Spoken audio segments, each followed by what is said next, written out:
I'm Laura from Get Organized HQ, and we need to talk about all those recipes you have saved online. Now, in my last video, I showed you the fastest way to organize your physical recipes, and a lot of you were asking what to do with your digital recipes. And the thing is, they're just everywhere. You might have some Pinterest boards, a whole bunch of screenshots, stuff saved on Instagram or TikTok, and random websites. And then when it's time to actually make a recipe or a meal plan, you can never find them. And here's the thing about most digital recipe systems, and I know because I've tried a lot of them, they fail for one simple reason. They're just too complicated and they require too many steps. If you have to open multiple apps, if you even have to so much as copy and paste or fill out a bunch of information, you're just probably not gonna keep up with it. It's late at night, you found a recipe, you're not gonna keep up with that. So today I'm gonna show you the simplest, fastest, easiest way to keep all of those digital online recipes organized with my one-tap system. And I think this is the system that we're still going to be using in 10 to 20 years. It stands the test of time. The core rule that I am following with this system is saving a recipe should only take a few taps, nothing more. Now, here's how you use the system. Step one, ridiculously simple. I want you to get out your phone. I'm guessing you have your phone near you, and do this right now. It literally is going to take you about 20 seconds and you only do it once. So I want you to go into your Notes app. I'm going to be demonstrating on an iPhone because that is what I have, but you could do this on an Android as well. Open up your Notes app, and then I want you to create a folder for your recipes. So right up here, there's a little folder, and then you're gonna name it recipes or my recipes, whatever you want. Click the check box, it is created, and step one is done. That was easy, right?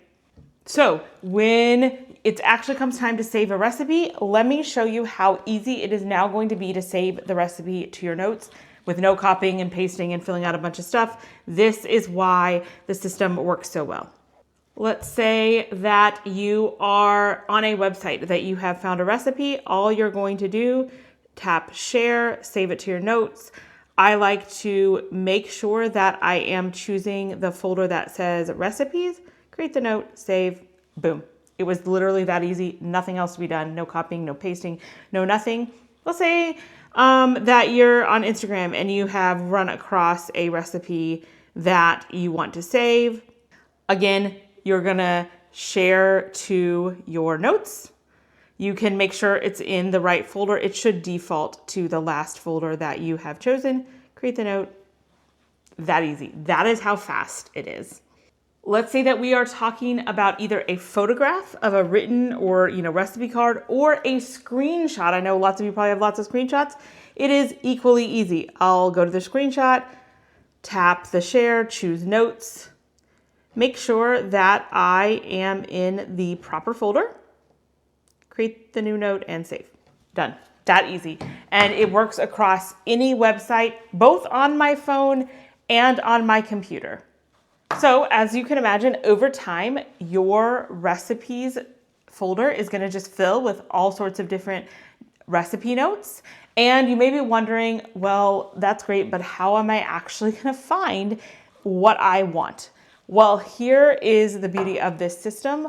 All of your recipes are now searchable. So even without doing a bunch of extra work to categorize things, you can just search for something like chicken or brownies, or for example, I added a carrot cake. So if I just search for carrot cake, you can see that the carrot cake recipe is going to come up.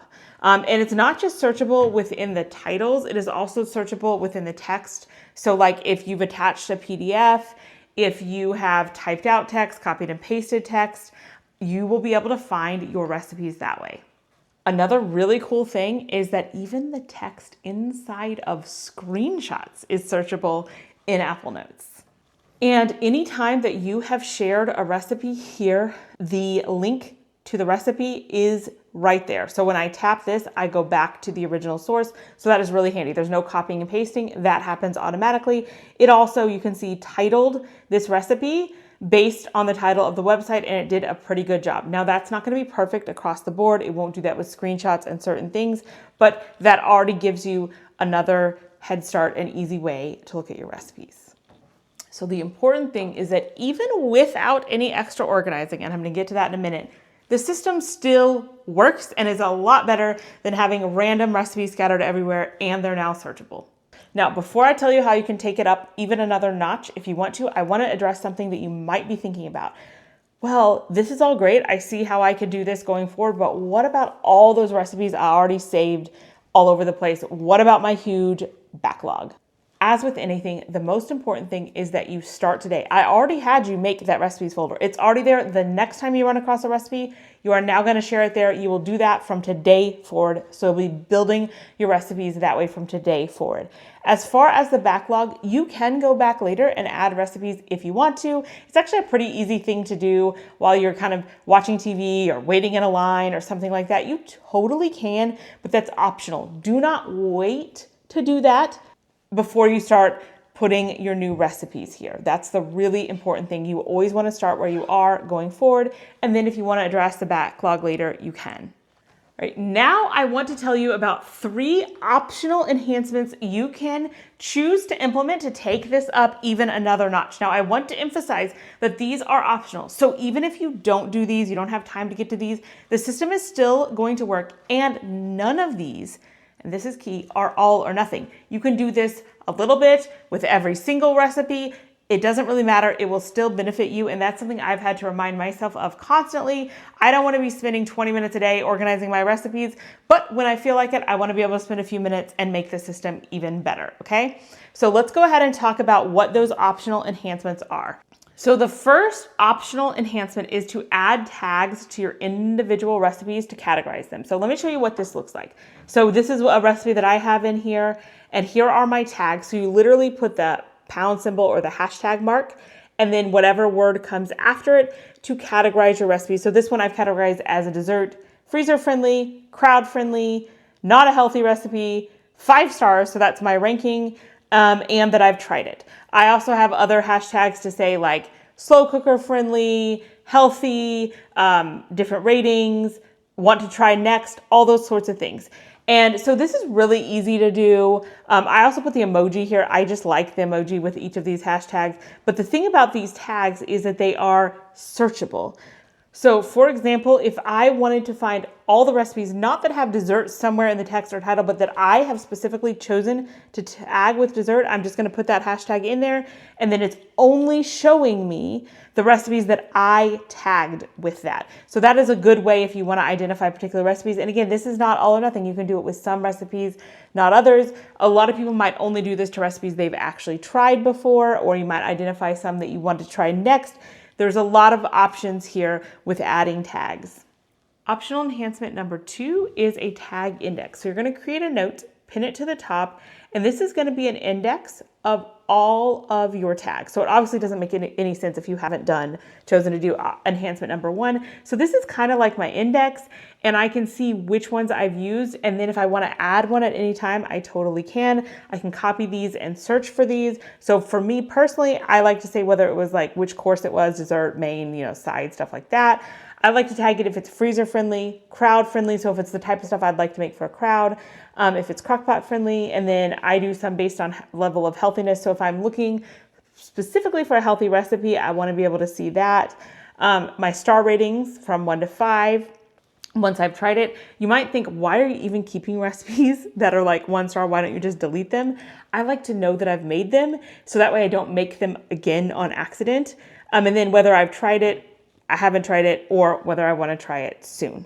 And so then what you can do with this is you will just, you can copy one of these and then search for it. So let's say that I was searching for a dessert, I would do this. And then the next thing I'm going to show you is going to blow your mind even a little bit more if you choose this enhancement. So let's say, okay, I need to make a dessert. So I'm going to copy that. Then I'm going to go over here and I'm going to search for anything that I have tagged with that. And you can see it just automatically brings up all of my dessert recipes. But here is where it gets even a little bit cooler. Not only that, but if I wanted to, I could also add the hashtag freezer friendly, for example, and search for the ones that are tagged with both dessert and freezer friendly. So you can really get pretty granular with this if you choose to do this. All right, and the last optional enhancement is one of my favorites, and that is to add personal notes to your recipes. So when I was growing up, in most of our cookbooks, my mom would literally write in the cookbook whenever she tried the recipe. So she would write the date that she tried it, and she would often say something about it, like who loved it or how it was or wouldn't make this again. And I just loved looking through those books, and like finding those little handwritten notes are like a little treasure. And this is like doing the same thing digitally. So whenever you try a note, you can add a quick something like made this in such and such a date, how it was, or husband thought it was just okay. And these can really become helpful later. So I'll show you an example of how I have added notes to some of my recipes. So you can see I always highlight them in purple just so they stand out. In this one, I said made since about 2010. This is my go-to hot fudge, and it's super easy. I keep leftovers in the fridge and microwave. If not feeding a crowd, I half or even quarter the recipe. So I just make notes on a lot of my recipes when I try them like that. And that's super fun and something extra. But again, you could do this on some of your recipes, all of your recipes. It doesn't matter, but any little bit that you add is only going to make it that much better. And as a bonus, I like to print these out and like gift them for like bridal shower gifts. And it has my little notes on there so they can see like these are tried and true recipes and here's what we thought of them. Now, I think we also need to talk about how to, like, do we print these recipes? How does it fit in with the physical recipe system? So first of all, this is me personally. 90% of the time when I decide to make a recipe, I'm gonna work from a printed copy. I don't prefer to work from my phone. So when I'm ready to make it, I will just hit print and work from that recipe. And then that recipe becomes now a physical one. If I didn't like it, I wouldn't save it in my recipe binder, because what's the point of that? I would still rate it on the digital thing, so I would know that, hey, don't want to make that one again, and then I would just throw it away. If I want to keep it, it then becomes part of the physical system, and really, I don't overcomplicate connecting the physical system to the digital system. There are lots of ways that you could do that. Like I could go into the note and put that it is in book 1, page 28 or something. That's another optional enhancement. To date, I haven't really needed to do that. I kind of remember which ones are printed. So I keep it really simple. And again, my rule is keep it as simple as you possibly can until you find yourself needing it. So if you find yourself constantly finding a note on here and then you can't remember if you printed it and you really want that, then you would add in a layer to help with that. But if it's not a problem, don't fix it. So the goal here, as you can see, is not to build the perfect recipe system. It's simply to stop losing those recipes you actually want to try. And if it only takes a couple taps, you're much more likely to stick with it. Now, if you like this, you definitely want to check out my video on how to organize all of your physical recipes in a way that is also very easy, very sustainable, that you can actually keep up with.